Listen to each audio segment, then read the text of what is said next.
Hi అండి, welcome back to all over channel. నేను మీ లక్ష్మీ విలాక్స్ అండి. ఈరోజు వీడియో వచ్చేసి మనం నెయ్యి ఎలా తయారు చేసుకోవాలో చూద్దామండి.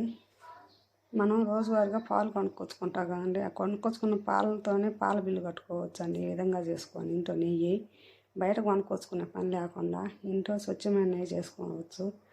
మనం రోజువారీగా పాలు కొనుక్కొచ్చి పేర పెట్టుకుంటాం కదా ఫ్రెండ్స్, ఆ పేర పెట్టుకున్న దాని మీద మేగడ వచ్చుద్ది.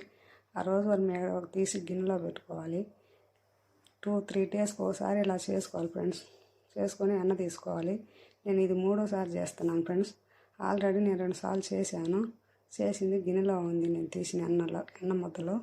ఇది 3వసారి. 3 సార్లు చేశాను. అదిగో ఫ్రెండ్స్, 2 సార్లు చేసిన ఎన్న ముద్దలు. ఇది 3వసారి. ఈ తీసుకున్న ఎన్నని మనం కరిగించుకొని నెయ్యి తయారు చేసుకోవాలి ఫ్రెండ్స్. కళాయిలో వేసుకొని పొయ్యి మీద పెట్టుకొని కరిగించుకోవాలి. ఎన్నని లో ఫ్లేమ్లో పెట్టుకొని కరిగించుకోవాలి ఫ్రెండ్స్.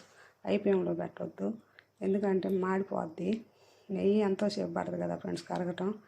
అందుకని చెప్పేసి లో ఫ్లేమ్లో కరిగించుకోవాలి. మధ్య మధ్యలో కలబెట్టుకుంటుండాలి ఫ్రెండ్స్, గడ్డ కరిగిద్ది.